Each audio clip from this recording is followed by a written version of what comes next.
ഓൻ പറയാം എന്താ അറിയോ, ഇപ്പോൾ ഇവിടെ ഇരുന്നോളി, വീടിൻ്റെ താക്കോല് നമുക്ക് എന്നാളി 500 റുപ്യ ദിവസം തന്നേക്കാം പോരെ.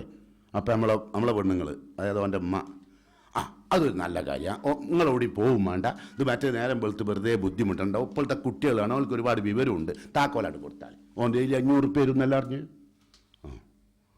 അപ്പോൾ അയാൾ ഒന്നും കൂടി നോക്കിയോളെ. അപ്പോൾ ഇതിൻ്റെ അർത്ഥം മനസ്സിലായോ? ഇനി രണ്ടാമതൊന്നും ചിന്തിക്കേണ്ട, കൊടുത്താളി ആ തല ആട്ടല്ല അർത്ഥം. ഇതിന് ഓരോന്നിനും ഓരോരോ അർത്ഥമുണ്ട്.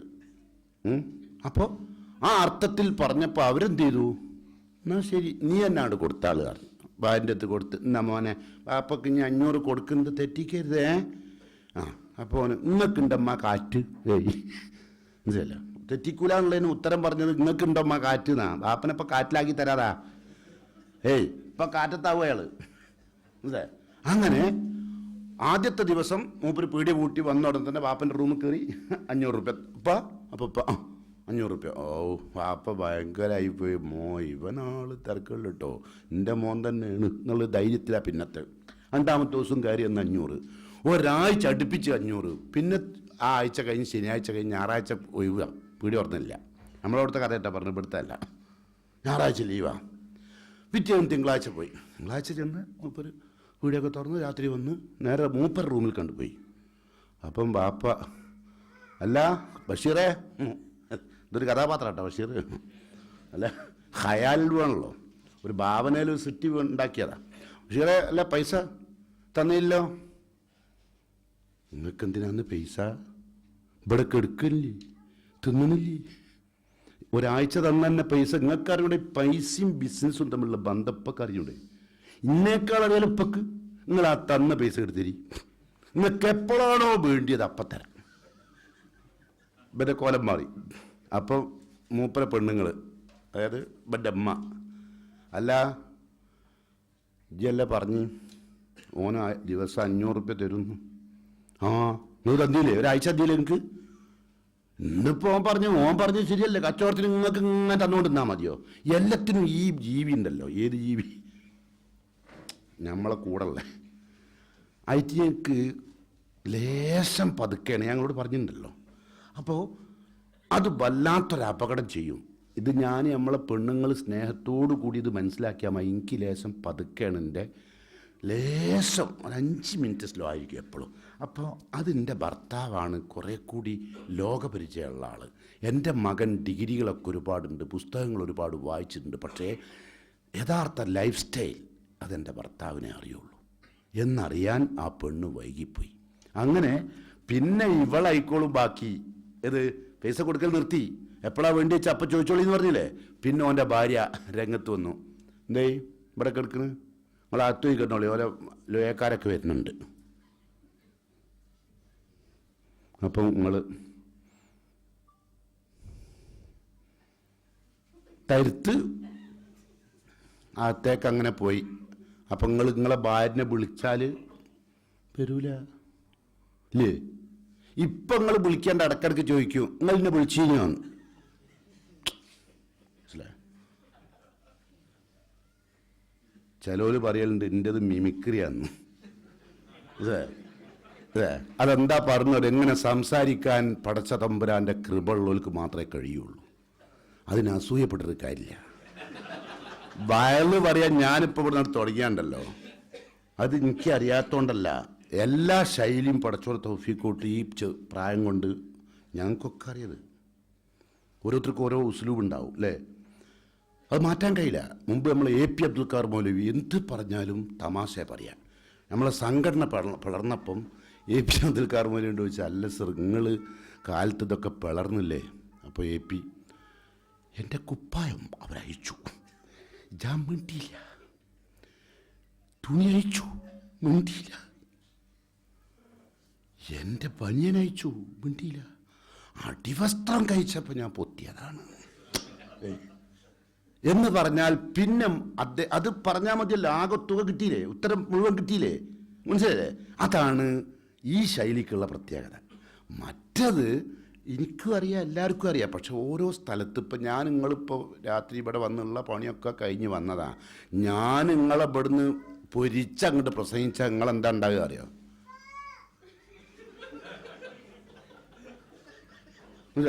ഇതൊന്നും കേട്ടിട്ടല്ല. മുമ്പ് ഒരാൾ പ്രസംഗിച്ചപ്പോൾ പറഞ്ഞു, സമ്പന്നതൻ മടിത്തട്ടിൽ ജനിച്ചു വീണപ്പോൾ ലളിത ജീവിതം സ്മൃതിപഥത്തിൽ ഒരിക്കലും മോളം പറ്റിയിരുന്നില്ല. ദാരിദ്ര്യമായ രാജവീതിയിലൂടെ സുഖ സുഷുപ്തിയുടെ സായാഹ്നത്തിലൂടെ സഞ്ചരിച്ചപ്പോൾ അവസര സ്വപ്നം കണ്ടിരുന്നില്ല. മനസ്സിലായോ എന്ന് ചോദിച്ചു. അപ്പൊ എന്ത് പറഞ്ഞു അറിയോ? ഭയങ്കര എനിക്ക് മനസ്സിലായിക്കണ്. എന്ത്? അതെനിക്ക് മനസ്സിലാവൂലാന്ന്. അതാ സംഭവം. ശരി, എനിക്ക് ഈ ശൈലി അറിയില്ല, ഞാൻ അതിന് മെനക്കെടലുമില്ല. ഞാൻ കൽബിൻ്റെ ശൈലിയാണ്, മനസ്സിൻ്റെ ഭാഷ. അത് നിങ്ങളുടെ ഒപ്പം ഉണ്ടാവില്ലേ? സംശയിക്കണ്ട. അങ്ങനെ വേണ്ടത്. ജനങ്ങളുടെ ഭാഷയിൽ സംസാരിക്കുക. അവർക്ക് മനസ്സിന് പിരിമുറുക്കം കുറക്കുക ചെയ്യേണ്ടത് അല്ലേ? ഇവിടുന്ന് പിരിമുറുക്കം കൂട്ടുക വേണ്ടത് അല്ല. പിരിമുറുക്കം കുറക്കുമ്പോൾ നമുക്ക് അയവ് വരും. അപ്പം നമ്മൾ പ്രവർത്തിക്കാൻ തുടങ്ങുമ്പോൾ നമുക്ക്, ഞാനിപ്പോൾ പറഞ്ഞൊക്കെ നിങ്ങളെ മനസ്സിൽ വീട്ടിൽ ചെല്ലുമ്പോൾ ഉണ്ടാവുമ്പോൾ പെട്ടെന്ന് നിങ്ങൾ തിരുത്താൻ കഴിയും. മക്കൾ വന്നിട്ട് ഇപ്പോൾ നിങ്ങളോട് പറയാം 500 റുപ്യ പറഞ്ഞാൽ 500 റുപ്യ ജനായി വെച്ചോ, താക്കോല് തരൂല. പറയും. ഇനിയിപ്പോൾ നമ്മളെ ഭാര്യ വന്നിട്ട് പറയാം കൊടുത്താളി, എൻ്റെ അടുത്ത് താക്കോൽ കൊടുത്താളി, എൻ്റെ താക്കോല കൊടുക്കൂല എന്ന് പറയും. എൻ്റെ അടുത്ത് വല്ല താക്കോലുണ്ടെങ്കിൽ കൊടുത്താലും എനിക്ക് വിരോധമില്ല, എൻ്റെ മരിച്ചിട്ടേ കൊടുക്കുകയുള്ളൂ പറയില്ലേ അല്ലേ? അതാണ് ഇതിൻ്റെ പ്രത്യേകത. മറ്റത് മരിച്ചാലേ കൊടുക്കേണ്ടുള്ളൂ, ആയിക്കോട്ടെ, നമ്മൾ ഒരു വിരോധം ഉണ്ടാവില്ല. ഇതല്ല, ഇത് നിങ്ങളെ മനസ്സിനെ ബാധിക്കും. അല്ലേ? ജീവിതത്തിൽ പല രംഗത്തും നമ്മൾ പലതരം മക്കളെ കാണും. നമ്മൾ തന്നെ പല മക്കളായി അഭിനയിക്കും. നമ്മളെ ജീവിതത്തിൽ വരുമല്ലോ ഈ ഇത്തരം ഘട്ടങ്ങൾ. അപ്പം നമ്മളെ ചിന്തിക്കുകയാണ്, പടച്ചോനെ കഴിയില്ല, എൻ്റെ ഉമ്മൻ്റെയും ബാപ്പൻ്റെയും കാലിൻ്റെ അടിയിലാണ് സ്വർഗം എന്ന് പറഞ്ഞത്. എന്തിനാണ് ഞങ്ങൾ സ്വന്തം ഉമ്മൻ്റെയും ബാപ്പൻ്റെയും മുമ്പിൽ പുൽക്കൊടിയോളം താവണം.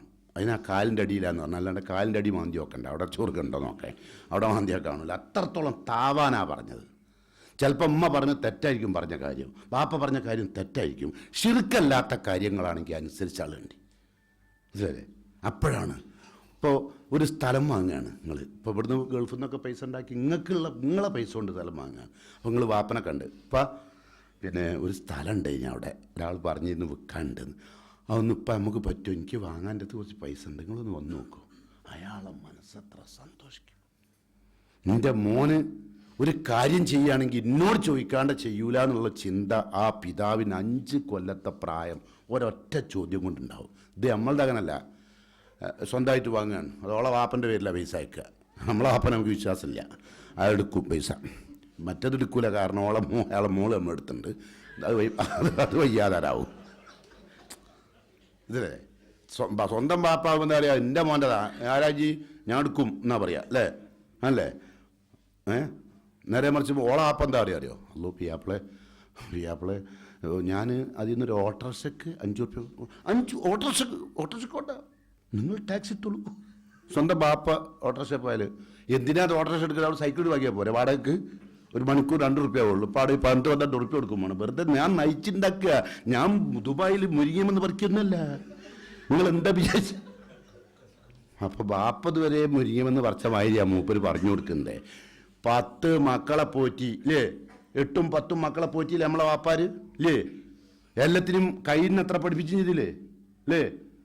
അത്താലിയും യോജിപ്പിക്കാൻ വേണ്ടി ആ മാതാപിതാക്കളെ എത്ര കഷ്ടപ്പെട്ടെന്നറിയ നിങ്ങൾ അറിയണത്. പേരാപ്പേര് മഴയത്ത് രാത്രി ഒരു ദൂരെ നിന്ന് ഒരു ചെറിയ ടോർച്ചിൻ്റെ വെളിച്ചമോ അല്ലെങ്കിൽ ഒരു ചൂട്ടിൻ്റെ വെളിച്ചമോ കണ്ടിട്ട് നമ്മളെ ഉമ്മ നോക്കുകയാണ്, ബാപ്പായിരിക്കും അത്. മഴയത്ത് ഒരു തൊപ്പിക്കുട വെച്ച് അതിൻ്റെ അകത്ത് അരിയും ഉണക്കലയിലയും കുറച്ച് പരിപ്പും അത് കൊണ്ടുവന്ന് വേവിച്ച് നമുക്ക് തിന്നാൻ തന്ന് കിടത്തി ഉറക്കി നമ്മളെ ഉമ്മാനെയും ബാപ്പാനെയും. അവർ വലുതായപ്പോൾ മക്കൾ വെച്ചില്ലേ? ഉമ്മനെ കൊണ്ടേക്കോ 6 മാസത്തേക്ക്, ബാപ്പനെ ഞാൻ കൊണ്ടേക്കോളാം, 2 തട്ടിലാക്കിയില്ലേ ഇല്ലേ? എവിടുന്ന് തീർക്കും നിങ്ങളിത് പറഞ്ഞതിൻ്റെ അർത്ഥം ഞങ്ങൾക്ക് മനസ്സിലേ? നിങ്ങളല്ല, ഞാൻ എൻ്റെ വേദന പറഞ്ഞതാ. എത്ര ആൾക്കാരങ്ങനെ ചെയ്യുന്നുണ്ട് ഇല്ലേ? ഉമ്മനെ കൊണ്ടേക്കോ, ബാപ്പനെ ഞാൻ കൊണ്ടേക്കോളാം. ചിലർ അങ്ങനെ ആക്കും. വേറെ ചിലർ ഇത് ബന്ധം മുന്നോട്ട് കൊണ്ടുപോകാൻ വലിയ പണിയാണ്. ഞാൻ ചിലപ്പോൾ വിചാരിച്ചെന്തറിയോ, ഖുർആനിൽ അല്ലാഹു വസൈനൽ ഇൻസാന ബി വാലിദൈഹി ഹുസ്നാന്നു ഒരുപാട് സ്ഥലങ്ങളിൽ ഖുർആനിൽ പറഞ്ഞിട്ടുണ്ട്. അപ്പോഴൊക്കെ ഞാൻ വിചാരിക്കും, എന്തിനാ ഈ മാതാപിതാക്കൾ നന്മ ചെയ്യണമെന്ന് ഇത്രത്തോനെ പ്രാവശ്യം പറഞ്ഞ ആവശ്യം? എന്തായാലും നമ്മൾ ഉമ്മനോടും ബാപ്പനോടും നന്മ ചെയ്യൂലേ എന്നൊരു ചിന്ത എനിക്ക് മുമ്പുണ്ടായിരുന്നു. ഞാൻ കുറച്ച് വലുതായപ്പോഴാണ് എനിക്ക് മനസ്സിലായത് ഇത് വെറുതെ പറഞ്ഞല്ല കേട്ടോ. കാരണം എന്താ അറിയോ, ഉമ്മനും ബാപ്പയും നോക്കാൻ ആരാണോ തീരുമാനിക്കുന്നോനെ ഉമ്മയും ബാപ്പി വിടൂല, ഉമ്മയും ബാപ്പ വിടൂല. അങ്ങനെ അറിയോ, ഏട്ടൻ 5 ആയിരിക്കും. അപ്പോൾ ഏട്ടൻ്റെ പിന്നെ അടുത്തായിരിക്കും ഉമ്മയും ബാപ്പി നിൽക്കുക, ഏട്ടൻ്റെ ഭാര്യ ആയിരിക്കും ചിലപ്പോൾ നോക്കുന്നുണ്ടാകുക. അല്ലെ അൻസൻ്റെ അടുത്തായി നിൽക്കുക, അൻസൻ്റെ ഭാര്യ ആയിരിക്കും നോക്കുന്നുണ്ടാകുക. അപ്പം ഏട്ടനൊക്കെ വരും ഇവിടെ കാണാൻ. കുടുംബ ബന്ധം കൂട്ടുകുടുംബമാണല്ലോ നമ്മളത്, കാണാൻ വരും. വന്നിട്ട് നോക്കുന്ന പുരയിൽ വന്നിട്ട് ഓനും ഓൻ്റെ പെണ്ണുങ്ങളും വന്നിട്ട് ഉമ്മക്ക് കൊട്ടൻ ചുക്കാതിയും വിടുന്ന തൈലും നല്ലതാണ്, രാവിലെ തേക്കുണ്ട്. ഓർലിക്സും നല്ലതാണ്, എല്ലിന് നല്ല ബലം ഉണ്ടാവുന്ന മെഞ്ഞാന്ന് പരസ്യത്തിലുണ്ടായിന്, അതും കൊടുക്കണം. പിന്നെ ദശമൂലായിഷ്ടം ബലായിഷ്ടം മിക്സ് ചെയ്ത് കൊടുത്താൽ നല്ല ഇതുണ്ടാവും. അപ്പം നമ്മളെ അമ്മ ഇവിടെ കിടക്കുന്ന അമ്മ ഇത് പറഞ്ഞ നമ്മളെ മോനോട്, അതിൻ്റെ മോനോട് എന്നാ, ആരാണ് മോനെ എനിക്കതൊക്കെ തരാനുള്ളത്? ഹേയ്, ഇവിടുന്ന് അത് തിന്നുന്നുണ്ട്, ഇവിടുന്നാണ് ഓളാ നോക്കുന്നുണ്ട്, ഓളാണ് ഇപ്പോൾ കുളിപ്പിച്ചു കൊണ്ടേ തുണിയും കുപ്പായൊക്കെ മാറ്റി കഞ്ഞിയൊക്കെ എടുത്ത് കെടുത്തിയത്. ആ മരോളുള്ള സ്ഥലത്തു നിന്നാണ് ഈ ഉമ്മ പറയുന്നത്, എന്ത്, ആരാണ് മോനെ ഇങ്ങനെ നോക്കുക, എനിക്ക് ആരും ഇല്ല എന്നൊക്കെ എനിക്കറിയാം, പിന്നെ അനക്കാണെങ്കിൽ നേരമില്ലാത്തതുകൊണ്ടാണ് അതും അറിയാന്ന്. അപ്പം എങ്ങനെ ഉണ്ടാവും ഈ നോക്കുന്ന ആൾക്ക് അല്ലേ? അതുകൊണ്ടാണ് അള്ള അമ്മനോടും ബാപ്പനോടും നന്മ ചെയ്യണമെന്ന് ഇങ്ങനെ വസിയത്ത് ചെയ്യാൻ കാരണം ഒരാൾക്ക് ചെയ്യാൻ കഴിയാത്തൊരവസ്ഥയിൽ അവർ സംസാരിക്കുക, മനസ്സിലായി? അപ്പം നമ്മളെ പെണ്ണുങ്ങൾ എന്താ പറയുക അറിയാം, തള്ളൻ എങ്ങനെ നോക്കിയിട്ടും കാര്യമില്ല, നോക്കാത്ത ആൾക്കാർ വന്നാൽ എന്താണ്, ഓ നിങ്ങളെ തള്ളണ്ടല്ലോ. അപ്പോൾ നമ്മൾ എന്ത് ചെയ്യുന്നു, മരിക്കണില്ല, എന്താക്കാനായി? നമുക്കിപ്പോൾ എറുമ്പല്ലല്ലോ കാലോണ്ട് ചവിട്ടിയതാക്കേ. അപ്പോൾ ഓള്, ഞാൻ ചിലപ്പം വിചാരിക്കും നിങ്ങൾ അമ്മക്ക് ശേഷം വിഷം കൊടുത്താലോ എന്ന്. അപ്പം നിങ്ങൾ അവൻ ചെയ്യല്ലേ, ഉമ്മ മരിക്കുന്നതല്ല, കോടതി ഇറങ്ങാൻ കഴിയില്ല, ജയിലിലാവുന്നേ. ഓൻ്റെ അമ്മ മരിക്കുന്നതിന് അവൾക്കൊന്നുമില്ല. ഞാൻ പറഞ്ഞൊക്കെ മനസ്സിലാവണ്ടെന്ന് വിചാരിക്കുന്നു. വൃദ്ധസദനം ഉണ്ടാക്കാൻ വേണ്ടി കോഴിക്കോട് ഒരു ടീമിൻ്റെ അടുത്ത് വന്നു. മൗലവിൻ്റെ സഹകരണം വേണം അതിന്. ഞാൻ പറഞ്ഞു, പൊന്നാര മോനെ, വൃദ്ധസദനം ഉണ്ടാക്കിയാൽ അത് പൊളിക്കാൻ ഞാൻ ഉണ്ടാവും, അല്ലാണ്ട് ഉണ്ടാക്കാൻ നോക്കണ്ടേ. കാരണം അത് നമുക്ക് അതും കൂടി ഉണ്ടായപ്പോഴത്തെ സ്ഥിതി ആലോചിച്ച് നോക്കി നിങ്ങൾ. മക്കളെ തന്നെ ഹോസ്റ്റലിൽ കൊണ്ടാക്കുന്ന ടീമാണ് അപ്പോൾ, അല്ലേ? മക്കൾ വേണ്ട, ഒറ്റൊന്നും വേണ്ട. ഒരുത്തനെവിടെ ബാംഗ്ലൂർ, മറ്റോനോ ഓന് ഇപ്പം തിരുവനന്തപുരത്താ, ഇവനോ ഓ മംഗലാപുരം, നിങ്ങളോ ഞാൻ കൊണ്ടോട്ടി. എന്നിട്ട് പൈസ അങ്ങനെ അയച്ചു കൊടുക്കുന്നു, ബാംഗ്ലൂർക്ക് ഒരു ടീം, മംഗലാപുരത്തേക്ക് വേറൊരു ടീം, അങ്ങനെ പണം നടക്കുന്നു. ഓൻ പഠിക്കുന്നു, ഓനിപ്പം IT കമ്പനിയിലാണ്. അതിൻ്റെ റബ്ബേ, ബാപ്പകനെ കീസേ കൈയിട്ട് പറയാം, എൻ്റെ മൂത്ത മകൻ ആഫ്രിക്കയിലെ, എൻ്റെ ഇളയ മകൻ ലണ്ടനില, സണ്ണില്ല അവന് അമേരിക്കയിലെ, ചൈനയിൽ ഇപ്പോൾ 2 നിർമ്മിച്ചുകൊണ്ടിരിക്കുന്നുണ്ട്. അവിടെ മരിക്കാൻ നേരത്ത് ഇവരെല്ലാവരും ഈ ആഫ്രിക്കയിലൊക്കെ ITകൾക്കൊക്കെ കത്തയച്ച് അപ്പം മരിക്കാനയക്കണം. അപ്പം ലീവില്ല, വരാനൊന്നും കഴിയൂല, നിങ്ങൾക്ക് കാണണമെങ്കിൽ വന്നോളി, ഫോണ്. അപ്പോൾ മറുപടി, ശവസംസ്കാര ചടങ്ങ് വീഡിയോയിൽ പകർത്തിയിട്ട് അതിനുള്ള എല്ലാ പൈസയും അയച്ചിട്ടുണ്ട്. കുളിപ്പിക്കുന്നതൊക്കെ കാണിക്കാനേ, ഇവർക്ക് അവിടെ ഇരുന്നിട്ട് വാപ്പനെ കുളിപ്പിക്കുന്നത് കാണേ. അപ്പോഴാണ് ഉമ്മയും ബാപ്പിയൊക്കെ കൂട്ടുകുടുംബ ബന്ധം. ഇത് ബെന്നെ കിട്ടും കേട്ടോ, ശമ്പളം ഇപ്പം കിട്ടും, ഇത് DA അടക്കം കിട്ടും, ഇതിന് DA ഒക്കെ കിട്ടും. വെറുതെ മോശമാവില്ല, കാരണം അവൻ്റെ കുട്ടി കണ്ട് വളർന്നതാണ് കേട്ടോ. കൂട്ടുകുടുംബ ബന്ധ വ്യവസ്ഥ ഒരു കാരണവശാലും നിങ്ങൾ എന്ത് ചെയ്യരുത്, തകർത്ത് എറിയരുത്. തകർത്തെറിഞ്ഞാൽ പടച്ച തമ്പുരാൻ വിടില്ല. അതുകൊണ്ട് നമ്മളുടെ ഭാര്യമാർ എപ്പോഴും ഭർത്താവിൻ്റെ കൂട്ടുകുടുംബത്തെ സ്വന്തം കൂട്ടുകുടുംബമായിട്ട് കാണാൻ പരിശീലിക്കണമെന്നാണ് എനിക്ക് ഈ സന്ദർഭത്തിൽ നിങ്ങളോട് പറയാനുള്ളത്. അപ്പോൾ നല്ല പെണ്ണിനെ നിങ്ങൾ വിവാഹം കഴിക്കണം എന്നാണ് ഞാൻ പറഞ്ഞത് കേട്ടോ. നല്ല പെണ്ണുണ്ടാവണേ നല്ല കുടുംബ പശ്ചാത്തലത്തിൽ വളരണം, അങ്ങനെ നല്ല ധാർമ്മിക ബോധമുള്ള മാതാപിതാക്കൾക്ക് വളരണം. നിങ്ങൾ വിചാരിക്കേണ്ട 18 വയസ്സിൽ നിങ്ങൾ കല്യാണം കഴിക്കുമ്പോൾ തന്നെ അവള് വളരെ കൃത്യമായി തഹജ്ജുദ് നിസ്കരിച്ച്, അതൊന്നല്ല ഇവിടുത്തെ ധാർമ്മിക ബോധം. അവൾക്ക് അവളെ പ്രായത്തിനനുസരിച്ച് മതി. ഇപ്പോൾ ഉദാഹരണം പറഞ്ഞാൽ 18 വയസ്സുള്ള സമയത്തുള്ള തഖ്വ അല്ല 28 വയസ്സിലുണ്ടാകും, കൂടും. തഖ്വ കൂടും ഇല്ലേ? 28 വയസ്സിലെ തഖ്വ അല്ല 38 ആണോ? കൂടിയില്ലേ? 38 തഖ്വ അല്ല 48, 48 തഖ്വ പോരാ 58 കൂടല്ലേ ചെയ്യാ? അല്ലേ അല്ലേ? നേരെ മറിച്ച് സൗന്ദര്യബോധോ, നമ്മളെ 18 വയസ്സായ നമ്മളെ ഭാര്യയല്ലേ കല്യാണം കഴിച്ചുകൊണ്ടിരുന്നപ്പോൾ, അവൾക്ക് 18 വയസ്സിലെ സൗന്ദര്യം ഇല്ല 28, 28 സൗന്ദര്യം ഇല്ല 38, 38 സൗന്ദര്യം ഇല്ല 48, 48 സൗന്ദര്യം ഇല്ല 58. ഉണ്ടോ? അപ്പോഴേക്കൊക്കെ വവ്വാലിമ്പി അടക്ക പോലെ ഉണ്ടാവും ഇല്ലേ? അപ്പൊ ഒരു ഭാഗത്ത് തഖ്വ കൂടണം നമുക്ക് അല്ലേ? പ്രായം കൂടുന്നതനുസരിച്ച് നമുക്ക് തഖ്വ കൂടും. അപ്പോഴാണ് ധാർമ്മിക ബോധമുള്ള പെണ്ണിന്റെ കൂടപ്പിറപ്പിന്റെ ശയ്യ പങ്കിടാൻ ഓളെ കിട്ടിയുള്ള സന്തോഷം. ചിലർ പറയല്ലെങ്കിൽ എൻ്റെ റൈറ്റ് ഹാൻഡ് അവള്. മുമ്പ് എൻ്റെ സുഹൃത്ത് എൻ്റെ പള്ളിയിൽ, നിങ്ങളെ ഉസ്താദ് കക്കാട് എൻ്റെ പള്ളിയിൽ ജുമാക്ക് വന്നു. ഞാൻ കണ്ടില്ല കേട്ടോ. വന്ന് ജുമാ കഴിഞ്ഞ് ഞാൻ പുറത്തിറങ്ങിയപ്പോൾ എന്നെ കാത്തിക്കുന്നുണ്ട്. അപ്പം നമ്മൾ കളിക്കൂട്ടുകാരാണ്. മൂപ്പർക്ക് ചിലപ്പോൾ താടി ഇങ്ങനെ ആയത് എന്തുകൊണ്ടാണ് എനിക്ക് അറിഞ്ഞൂടാ, ഇന്നത് എന്തുകൊണ്ടാണ് അങ്ങനെ ആയത് അതും എനിക്ക് അറിഞ്ഞൂടാ. ചിലരുടെ വിചാരം ഞാൻ ഇതൊക്കെ കറുപ്പിച്ചാന്നാ, അങ്ങനെ ധരിക്കുന്നവരുണ്ട്. ഞാൻ ഇതിലൊന്നും അങ്ങനെ കളിക്കില്ല കേട്ടോ. അപ്പോൾ ചിലത് അങ്ങനെ ചെയ്യും. അതായത് എനിക്ക് അക്കൗണ്ടിലേക്ക് എന്തെങ്കിലും വന്നോട്ടെ എന്ന് വിചാരിക്കുന്ന നല്ല മനുഷ്യന്മാരെ വർത്താനം അതൊക്കെ. ഞാനൊന്നും ചെയ്യാണ്ട് എൻ്റെ അക്കൗണ്ടിലേക്ക് ഇങ്ങനെ അയക്കുക. നല്ലൊരു കിട്ടലല്ലത്. ഞാനതുകൊണ്ട് വേണ്ടാക്കില്ല, അതിനൊന്നും തിരുത്താൻ പോക്കില്ല. പലരും ഉണ്ട്. ചിലർ പറയും, മൂപ്പർ പറയുന്നത് താടിയൊക്കെ ഹറാമാണെന്ന് അറിയുന്നു, അങ്ങനെ പറഞ്ഞിട്ടുണ്ട്.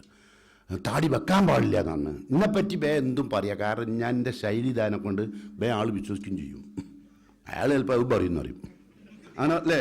അപ്പോൾ ഓൻ്റെ കിട്ടിയില്ലേ നമുക്ക്? പറഞ്ഞോൻ്റെ കിട്ടി, മറ്റോ കിട്ടിയില്ലേ? ഞാനെന്താ പറഞ്ഞതെന്ന് ഓൻ അറിയില്ലല്ലോ. ചിലവർക്ക് എന്നെ അറിയില്ല, എന്നാലും പറയുന്നതിനെ പറ്റി. അപ്പോൾ എന്ത് പറഞ്ഞു എനിക്ക് വിരോധമല്ല, നിങ്ങളും പറഞ്ഞോളൂണ്ടി, അക്കൗണ്ടിലേക്ക് ഇങ്ങനെ വന്നോട്ടെ. അപ്പോൾ എൻ്റെ സുഹൃത്ത് പള്ളിയിൽ ഞാൻ ഇങ്ങോട്ട് ഇറങ്ങിയപ്പോൾ, ഞാൻ അങ്ങനെ കക്കാടിനെ നിരന്തരമായി ഞാൻ ആരെയും ബുദ്ധിമുട്ടിക്കാറില്ല. ഒരു ഭാരവാഹി എന്നാണ് ഞാൻ പറയാം. എൻ്റെ ഭാരം ആരും വഹിക്കണ്ട എന്നുള്ളൊരു ഏർപ്പാട് തന്നെ. ഞാൻ ഇവിടെ വന്നിട്ട് ഒരു 2-3 ഫോണ് ഞാൻ ഇവിടെ വന്നതിന് ശേഷം അത്രയും കക്കാടിനെ വിളിച്ചിട്ടുണ്ടാവുള്ളൂ. അതിൻ്റെ ഒരു സ്വഭാവം. ഞാനങ്ങനെ നിരന്തരമായി ആരെയും ബുദ്ധിമുട്ടിക്കുന്ന ഒരാളല്ല, മനസ്സിലല്ലേ? അപ്പോൾ അതുകൊണ്ട് ഇദ്ദേഹം എന്നോട് വന്നിട്ട് പറഞ്ഞു, എൻ്റെ ഭാര്യയ്ക്ക് ഇങ്ങനെ അസുഖമുണ്ട് കേവി, നിങ്ങൾ ദ്വാരക്കണമെന്ന് പറഞ്ഞിട്ട് കണ്ണിന്ന് ഇങ്ങനെ മുത്തുമണി താഴെ വീണപ്പോൾ ഞാൻ കെട്ടിപ്പിടിച്ചിട്ട് പറഞ്ഞു, പടച്ചോൻ്റെ എല്ലാ അനുഗ്രഹവും ഉണ്ടാവട്ടെ, എന്താണോ ഹൈറ് അത് അള്ളാഹു എളുപ്പാക്കി കൊണ്ടുതരും. എനിക്കത്രേ പറയാനോ, അത് അള്ളാഹു എളുപ്പാക്കട്ടെ. ഇത് നമുക്ക് ഒരാൾക്ക് കൊടുക്കാൻ കഴിയുന്ന വാർദ്ധക്യത്തിൻ്റെ ദശയിലും റസൂലുള്ളാഹി സ്വല്ലല്ലാഹു അലൈഹി വസല്ലമയുടെ ഭാര്യ നിങ്ങൾ ആലോചിച്ച് നോക്കുക. ഖദീജ ബീവി യാത്ര പോകുമ്പം ഖദീജ ബീവി റസൂലുള്ളാഹി സ്വല്ലല്ലാഹു അലൈഹി വസല്ലമയോട് ചോദിച്ചു, അള്ളാഹിൻ്റെ റസൂൽ, നിങ്ങളോട് ഞാൻ എന്തെങ്കിലും തരത്തിലൊരു പോരായ്മ എൻ്റെ ഭാഗത്ത് നിന്ന് വന്നു പോയിട്ടുണ്ടെങ്കിൽ എനിക്ക് മാപ്പ് തരണമെന്ന് പറയാൻ, മറുപടി പറയാൻ റസൂലുള്ളാഹിക്ക് വാക്കുണ്ടായിരുന്നില്ല. കണ്ണീരോടുകൂടി പറഞ്ഞത്, അയ്യുമാ ഇമ്രത്തിൻ മാത്തത്ത് സൗജുഹാൻ ഹറാലിൻ ദഖലത്തിൽ ജന്ന, ഭർത്താവിനെ സംതൃപ്തിപ്പെടുത്തിക്കൊണ്ടൊരു ഭാര്യ ഭൂമിയിൽ നിന്ന് ഭൂതലം വിട്ടുപിരിയാണെങ്കിൽ സ്വർഗ്ഗം ഉറപ്പാണ്. അങ്ങനെ അത്ര വ്യവസ്ഥാപിത അത്. അപ്പം അങ്ങനെ ഒരു സാധിക്കുന്ന തരത്തിൽ നമ്മുടെ ഭാര്യമാരെ നമ്മൾ വളർത്തിയെടുക്കണം, നല്ല ഭാര്യമാരായിട്ട്. ഇനി നമുക്ക് മോശപ്പെട്ടൊരു ഭാര്യനെ നമ്മൾ പഠിക്കേണ്ടതുണ്ട്. അത് ആരാണെന്നും കൂടി അറിയണം. അത് നമ്മളെ കയ്യിലുണ്ടോയെന്ന് അറിയാനാ. മനസ്സിലാ പറട്ടെ? അല്ല, ചിലപ്പോൾ ഞാൻ പോയത് സിഗക്കടക്കണ്ടാച്ചിട്ടാ അദ്ദേഹം എന്നെ കൂട്ടിക്കൊടുത്തതിന് കഴിഞ്ഞാൽ മൂപ്പർക്കൊരു വലിയ വണ്ടി ആവണ്ടാച്ചിട്ടാണ്. അപ്പോൾ നമ്മളെ കയ്യിൽ അത് ഉണ്ടോയെന്ന് നമുക്ക് നോക്കാൻ വേണ്ടിയിട്ടാണ് കേട്ടോ. റസൂലുള്ളാഹി സ്വല്ലല്ലാഹു അലൈഹി വസല്ലം പറയട്ടെ, നമ്മൾക്ക് ഇപ്പോൾ റസൂലിനോട് എതിർപ്പ് വരുമല്ലോ അല്ലേ? നമ്മളോട് നിങ്ങൾ എതിർക്കൂല, നമ്മൾക്ക് ഒരു ഉസ്താദിനെ നമ്മൾ എതിർക്കൂല, കാരണം നമുക്ക് അതിൻ്റെ ആവശ്യമില്ല. നമ്മൾ റസൂലുള്ളാഹി സ്വല്ലല്ലാഹു അലൈഹി വസല്ലം പറഞ്ഞു പറഞ്ഞാൽ സബീന അത്തന അല്ലേ, കേട്ടു അനുസരിക്കുക, അതെല്ലാം നമ്മളെ സംബന്ധിച്ചുള്ള ബാധ്യതയുള്ളൂ. നമുക്ക് നോക്കാം. റസൂലുള്ളാഹി സ്വല്ലല്ലാഹു അലൈഹി വസല്ലം പറഞ്ഞു, ഷർറു നിസായിക്കും അൽ മുത്തബരിജാത്ത്, ഏറ്റവും മോശപ്പെട്ട പെണ്ണ് എന്ന് പറഞ്ഞാൽ മുത്തബരിജാത്താണ് എന്ന് പറഞ്ഞാൽ മനസ്സിലായോ? ആർഭാട വിഭൂഷിയായി പുറത്തിറങ്ങുന്നവൾ. നമ്മളെടുത്താണല്ലോ അവള് ഭംഗിയിൽ നടക്കേണ്ടത് അല്ലേ? എപ്പോഴും പുതിയ പുതിയ നല്ല വസ്ത്രം. അങ്ങനെയുള്ള സഹാബത്തിൻ്റെ ഭാര്യമാരൊക്കെ ഉള്ള അങ്ങനെ സ്വർഗത്ത് കിടക്കാണ്ട് കാരണം വരെ അതായിട്ടുണ്ട് അല്ലേ. ഭർത്താവ് വരുമ്പോൾ നല്ല സ്മെല്ലൊക്കെ ഉള്ള നല്ല ഉഷാറിൽ എന്നും പുതിയ പുതിയ ദിവസങ്ങൾ പല്ലൊക്കെ തേച്ച് വൃത്തിയാക്കി മുടിയിലൊക്കെ അതും ഇതൊക്കെ തേച്ച് ഭർത്താവിനെ കാത്തു നിൽക്കുന്നൊരു ഭാര്യയാണെങ്കിൽ അയാൾക്ക് വീട്ടിലേക്ക് ചെല്ലാൻ പൂതിയാവും. ഇത് നമ്മളെ ഭാര്യ എന്ന് പറഞ്ഞാൽ കല്യാണം കഴിഞ്ഞ് ആദ്യത്തിലൊക്കെ നമ്മൾ വരുന്നുണ്ടോ നോക്കി നിന്നിരുന്ന ഭാര്യ പിന്നെ നമ്മൾ വന്ന് കോളിമിൽ അടിച്ചാൽ തന്നെ വരുന്നേന്ന് അടിച്ചേമിൽ അടിക്കേണ്ട അറിയും. അപ്പോൾ അതുമ്പോൾ തന്നെ നമുക്ക് ആകെ ബേജാറായി പോകും അല്ലേ. അതുപോലെ തന്നെ നമ്മളെ ഭാര്യ നമ്മൾ ചെല്ലുമ്പം അവളുണ്ടൊരു തലക്കാണിയവർക്ക് കയ്യച്ചമായിട്ട് സാധനം ഉണ്ടല്ലോ മാക്സി, അത് ഇട്ട് ഇങ്ങനെ നിൽക്കും ഉണ്ട്. അപ്പം അത് കാണുമ്പോൾ തന്നെ നമുക്ക് ആകെ വിഷമമായി പോകും അല്ലേ. അതിന് പകരം മുകളിലിങ്ങനെ സുഗന്ധപൂരിതമായി നമ്മുടെ അടുത്തേക്ക് വന്നിട്ട് സുസ്മേരവദനയായി സന്തോഷത്തോടു കൂടി നമ്മളെ സ്വീകരിക്കാൻ വേണ്ടി നിൽക്കുന്ന ഒരു ഭാര്യയാണ് ഇസ്ലാം കാഴ്ചവെച്ചത്. അതാണ് നല്ല ഭാര്യ കേട്ടോ. എപ്പോഴും ഭർത്താവ് ഇത് പ്രായം ചെല്ലുന്നതനുസരിച്ച് പെണ്ണുങ്ങൾ നമ്മളെ അകറ്റുകയുണ്ട്. അങ്ങനെയല്ല വേണ്ടത്. പ്രായം കൂടുന്നതനുസരിച്ച് മുത്തേ പൊന്നെ കണ്ണേ നീയല്ലാതെ ആരുണ്ടെന്നുടെ നീലിപ്പെണ്ണിന് കഥ പറയാന്നൊക്കെ പറഞ്ഞിട്ടുള്ള അങ്ങനെ ഒരു ഹരത്തിലേക്ക് നീങ്ങിയിട്ട് ഭാര്യയും ഭർത്താവും അങ്ങനെ ജീവിക്കണം. റസൂലുള്ളാഹി സ്വല്ലല്ലാഹു അലൈഹി വസല്ലം കണ്ടില്ലേ, ആയിഷാ ബീവിനെ ഒരു ദിവസം തൊട്ട് കളിച്ച് കിറ്റിക്കളം കളിച്ച്. അങ്ങനെ ഒരിക്കൽ ആയിഷാ ബീവി ജയിച്ച്, പിറ്റത്തെ പ്രാവശ്യം നബി ജയിച്ച്. നമ്മളെങ്ങാനും ഇപ്പം കക്കാട് മൗലവിയുടെ പുറലേക്ക് വന്നപ്പോൾ അയാളും ഭാര്യയും കൂടി ഓടിക്കളിക്കുന്നത് കണ്ടാൽ നമ്മളെന്ത് പറഞ്ഞു, അയാളെ നമ്മൾ കിസേസിൽ കൊണ്ടല്ല, അയാൾ ഭർത്താവുന്നുണ്ട് പറയില്ലേ അല്ലേ. കാരണം നമുക്ക് ഇസ്ലാം എന്താണെന്ന് അറിഞ്ഞൂടാ. ഭാര്യൻ്റെ സന്തോഷത്തിന് ഭർത്താവ് സ്വീകരിക്കേണ്ട വഴികളെ കേട്ടോ. അപ്പം നല്ല പെണ്ണുങ്ങൾ ഭർത്താവിൻ്റെ മുമ്പിൽ ആർഭാടം സ്വീകരിക്കുക. ചീത്ത പെണ്ണുങ്ങൾ എങ്ങനെ അറിയങ്ങൾ അൽ മുത്തഖയ്യിലാത്ത്, അവർ പൊങ്ങച്ചം നടത്തും, അതോടൊപ്പം തന്നെ ആർഭാട വിഭൂഷിയാകും. മറ്റുള്ളവരുടെ മുമ്പിൽ നമ്മളോടൊക്കെ ചിലപ്പോൾ നമ്മളെ ഭാര്യ അണിഞ്ഞൊരുങ്ങി പുറത്തേക്ക് ഇറങ്ങി പോകണണ്ട നമ്മൾ ഇത് നമ്മൾ തന്നെയാണോ, നമുക്കൊരു ഡൗട്ട് വരും. പോരേ ചെന്നാലോ ജന്നയില്ലേ, ഞാൻ വിചാരിച്ചു വേറെ ആരോ വിചാരിച്ചാൽ വയ്യാലെ കൂടിയതേ. അപ്പം നോക്കുമ്പോൾ ഇജ്ജാണല്ലേ. അങ്ങനെ ചില ഇടങ്ങറിൽ കൊടുക്കലുണ്ട് അല്ലേ. കാരണം ഓളുടെ എന്താ ഓള് വളരെ ആർഭാട വിഭൂഷിയായി നടക്കുന്നു. ശരിക്കും അങ്ങനല്ല വേണ്ടത്. നല്ല പെണ്ണ് ഇതാ ചെയ്യേണ്ടത്. ചീത്ത പെണ്ണ് ഇങ്ങനെയാണ്. മോശമായി നടക്കുന്ന മാത്രമല്ല ഭയങ്കര പൊങ്ങച്ചായിരിക്കും. എല്ലാത്തിലും പൊങ്ങച്ച ഉണ്ടാവുള്ളൂ, എല്ലാത്തിലും പൊങ്ങച്ചം. ഒരു ഭക്ഷണം എടുത്തേക്കാണ് അതിൽ പൊങ്ങച്ചം. കണ്ടില്ല നിങ്ങൾ ഭക്ഷണമൊക്കെ ഇപ്പം ഉണ്ടാക്കുന്നത് ഹലാക്കിൻ്റെ പൊങ്ങച്ചല്ലേ. എന്താണ് പാത്രത്തിൽ ഇങ്ങനെ ഇങ്ങനെ റൗണ്ടിൽ കട്ട് ചെയ്ത് വെച്ചിട്ട് നടുക്ക് ചെറീസ് വെച്ച് പച്ച മഞ്ഞ കളർഫുള്ള്. ഇത് എടുത്താൽ കഴിഞ്ഞില്ലേ. എന്നിട്ട് അതിനിങ്ങനെ എന്താണ് ഡെക്കറേഷൻ, ഫുഡ് ഡെക്കറേഷൻ കോഴ്സ്. അതിന് കോഴ്സ് ഉണ്ട് എന്തെങ്ങനെ വെക്കേണ്ടതെന്ന് അല്ലേ. മയ്യത്ത് വെക്കണതിന് മാത്രം കോഴ്സില്ല. അല്ല തമാശ ഇതുവരെ തുടങ്ങാത്തൊരു കോഴ്സ് അതാ. മയ്യത്ത് എങ്ങനെ കഫൻ ചെയ്യണം അതിന് കോഴ്സില്ല. ബാക്കി എല്ലാത്തിനും കോഴ്സാ. പുരൻ്റെ അകത്ത് അവിടെ കട്ടിലുണ്ട് പഠിപ്പിക്കുന്ന കോഴ്സുണ്ട്. Interior decoration course. നടക്കേണ്ടത് എങ്ങനെയാണെന്ന് പഠിപ്പിക്കുന്ന കോച്ചിങ് കണ്ടില്ല നിങ്ങൾ കോഴിക്കോട് കാണാം. കാറ്റ് വാക്കിൻ്റെ ഒരു നടത്തുന്നുണ്ട്, പൂച്ച നടത്തം. അത് എങ്ങനെ വെച്ചാൽ അതിങ്ങനെ എങ്ങനെ മറ്റുള്ളവരെ അട്രാക്റ്റ് ചെയ്യണം, കൊതി മൂപ്പിക്കുക എന്നതിന് പറയാം. കാറ്റ് വാക്ക് നടത്തുന്നുണ്ട്. ആണുങ്ങളെ കൊതി മൂപ്പിക്കുക, പെണ്ണുങ്ങൾ സംഗതി ഇപ്പം എന്ത് മൂപ്പിച്ചാലും കണക്കാന്ന് നമുക്കറിയാം, അത് വേറെ വിഷയം. പക്ഷേ പൊതുവെ ആളുകളെ സംബന്ധിച്ചോളം ഇതൊന്നും അറിയാത്ത കുറേ ആളുകളില്ലേ നാട്ടിൽ. അപ്പം അങ്ങനെ നടക്കും ചീത്ത പെണ്ണുങ്ങൾ. ആ പെണ്ണുങ്ങളെ പറ്റി റസൂലുള്ളാഹി സ്വല്ലല്ലാഹു അലൈഹി വസല്ലം പറയാണ്, എത്ര ദീനിൻ്റെ വർത്താനം പറഞ്ഞാലും ഹുന്നൽ മുനാഫിഖാത്ത്, അവിടെ കപട വിശ്വാസികളാണ്. ഭർത്താനം ഈമാനൊക്കെ പറയും, നിസ്കാരം ഉണ്ടാവും, നോമ്പുണ്ടാവും. ഞാൻ കഴിഞ്ഞല്ലോ ഹജ്ജിന് പോയി, മറ്റേ ദിവസം ഉംറക്ക് പോയി, പിന്നെ വിടലിങ്ങനെ വിടുക ചെയ്യും. അങ്ങനെ ഉള്ളത് തന്നെ. ഞാൻ 80 ഹജ്ജിന് പോയപ്പം ബാബി ഇബ്രാഹിം ഇല്ലേ, 88 ഞാനും മൂപ്പരും കൂടി പോയപ്പോൾ ബാബി ഇബ്രാഹിം വന്നു അല്ലേ. പിന്നെ ബാബി ഇസ്മായിൽ ഇപ്പോൾ ഈ 2010 ഉണ്ടായതാന്ന് പറയും. ചിലവല്ലോ ആഹാ എന്താ ബാബി ഇബ്രാഹിം ഇസ്മായിലൊന്നും അറിയാത്തവരുണ്ടാവും തന്നെ. ഓഹോ ഇപ്പം വന്ന് അതിലല്ലേ. ഇപ്പം ഇതെന്താ പറഞ്ഞാൽ ഞങ്ങൾക്ക് ഓള് ചെയ്ത ഹജ്ജിൻ്റെ എണ്ണം നമ്മൾ അറിയിച്ചതാ.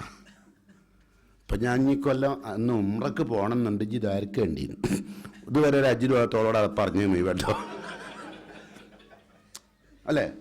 നിങ്ങളില്ലേ ഈ പൊങ്ങച്ചക്കാരെ? ഓല് മുനാഫിക്കങ്ങളാണ്. ഓർക്ക് കാര്യമായിട്ട് വസ്ത്രം നന്നാക്കുക, പുറത്തുള്ള ആൾക്കാരോട് എന്ത് പെരുമാറ്റം അറിയോ? ചില പെണ്ണുങ്ങളൊക്കെ കണ്ടില്ല നിങ്ങൾ? ഗ്യാസ് കുറ്റി കൊണ്ടുവന്നാലും നമ്മളെ പെണ്ണുങ്ങൾ അയാളോട് നിങ്ങൾക്കിത് പൊന്തിച്ച് നടക്കും വേദന ആവൂലേ? ഇതിന് പൈസ കൊടുക്കണോ? അയാളെ മാപ്പിളുണ്ട്, അയാൾക്കൊരു വേദനയില്ല, അയാളെ വർത്താനം നോക്കാൻ ആരും ഇല്ല ഇല്ലേ? അപ്പോൾ അയാള് അതൊന്നും പറയണ്ട മേഡം, ഒരു മേട്ടം കൊടുത്ത് ഈ മേട്ടത്തിലാണ് ഓള് വീട് പോവുക. അപ്പോൾ ഓള് ആദ്യമായിട്ട് വിളിച്ചത് ഒരാൾ മേഡന്നേ. അപ്പോൾ ഇന്ന കിട്ട ഏതായാലും കൊട്ടില്ല, അത് ഉറപ്പാ. നിങ്ങളാരെയും പറയാം നമുക്ക് ഇയാളത് കൊടരുന്ന പറഞ്ഞാൽ ഓള് പറയും അയാളെ UAE കാലുത്താൻ വയ്ക്കരുത്. കാരണം ഞാൻ ഓള് നന്നായിക്കോട്ടെ ചെയ്ത് പറയാ അല്ലേ?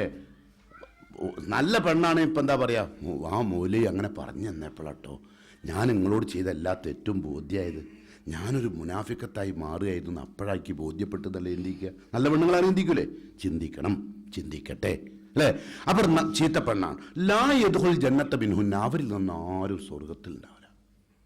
അപ്പോൾ പൊങ്ങച്ചെന്നടിക്കുന്ന വേഷഭൂഷാദികളോടുകൂടി നടക്കുന്ന, ഭർത്താവിൻ്റെ മുമ്പിൽ അണിഞ്ഞൊരുങ്ങാത്ത അന്യപുരുഷന്മാർക്ക് സുഗന്ധദ്രവ്യം കാണിച്ച് അവരെ കൊതിമൂപ്പിക്കുന്ന തരത്തിൽ നടക്കുന്ന പെണ്ണുങ്ങൾ സ്വർഗത്തിലുണ്ടാവില്ല. നിസ്കരിച്ചിട്ട് കുറേ ആൾക്കാർ മയ്യത്ത് നിസ്കരിക്കുന്നുണ്ട്, കുറേ ആൾക്കാർ മയ്യത്താണ്ട് കൊണ്ടുകൊണ്ട് മറാടുണ്ട്, തസ്ബീഹിൻ്റെ പ്രാർത്ഥന നടക്കുന്നുണ്ട്, ഒക്കെ ഉണ്ട്. സ്വർഗത്ത് കിടക്കൂല കേട്ടോ.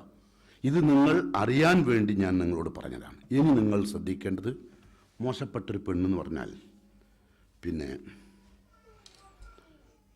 വളരെ മോശപ്പെട്ട പെണ്ണിനെ പറ്റിയാണ് നമ്മൾ ചർച്ച കേട്ടോ. നല്ല നമ്മൾ പറയുന്നുണ്ട്. കരിഹലക്കും സലാസൻ, മോശപ്പെട്ട പെണ്ണിൻ്റെ സ്വഭാവം 3 കാര്യം ഇസ്ലാം വെറുത്തതാണ്. അതാണ് ഓളെടുത്തുണ്ടാകുക. അതൊന്ന്, ഇളാത്തുൽ മാൽ, പൈസ കണ്ടമാനം ചിലവഴിക്കും. നിങ്ങൾ ഇവിടുന്ന് കഷ്ടപ്പെട്ട് അയക്കുന്നതൊന്നും ഓളറിയില്ല. ഓളങ്ങനെ പൈസ ചിലവാക്കും. ഓട്ടോറിക്ഷക്കാർക്ക് കൊടുക്കുന്നത്, ഗ്യാസ് കുറ്റിൻ്റെ ആൾ വന്നപ്പോൾ ഓളോട് എന്താണ് നിങ്ങൾക്ക് വെള്ളം വേണോ? അപ്പോൾ ഗ്ലാസ് വെള്ളം ചോദിക്കണ്, വെള്ളം കൊടുക്കണ്. അപ്പോൾ പഞ്ചാര ഇടണം, അഞ്ചാര ഇട്ടുന്ന്. പിന്നെ ചെറുനാരങ്ങ പിയ്യണം. നമ്മളവിടെ കോഴിക്കോട് ചെറുനാരങ്ങ അറിയും, ചിലയിടത്ത് പൂനാരങ്ങ അറിയും. അങ്ങനെ സാധനം മനസ്സിലായില്ലേ? ലെമൺ. അപ്പോൾ എല്ലാവർക്കും മനസ്സിലായി. അതാണ് പറഞ്ഞത്, ഈ ഇംഗ്ലീഷ് വന്നതിൻ്റെ ശേഷമുള്ള ഗുണം അതാ അല്ലേ? അത് ഒക്കെ ഒഴിച്ച് അപ്പോൾ അത് കുടിച്ച് ഓന് പിന്നെ ഇടക്കിടക്ക് വരുന്ന് മേഡം വിളിക്കുമ്പോഴേക്കും ഗ്യാസ് പെടുത്തി. നമ്മൾ എത്ര വിളിച്ചാലും വരില്ല. മേഡം വിളിച്ചാൽ വരും ചെയ്യും. മീൻകാരന് ഓള നമ്പർ അറിയാത്ത, ഫോൺ നമ്പർ അറിയാത്ത ആരും നാട്ടിലില്ലാത്ത വിധം ഓളിങ്ങനെ ആർഭാട വിഭൂഷിയായി നടക്കും. എത്ര പെണ്ണുങ്ങളുണ്ട് നമ്മളിവിടെയുള്ള പെണ്ണുങ്ങൾ. നിങ്ങൾ വിചാരിക്കേണ്ടത് അതൊന്നല്ല. ഞാനും നിങ്ങൾ കെട്ടിയ പെണ്ണുങ്ങളൊന്നല്ല, ഇതിൻ്റെ അപ്പുറത്തുണ്ട് കുറച്ച് പെണ്ണുങ്ങൾ കേട്ടോ. അങ്ങനെ നടക്കാൻ കഴിയാത്തതിൽ നമ്മളെ ചില പെണ്ണുങ്ങൾക്ക് ദേഷ്യമുണ്ട് നമ്മളോട്.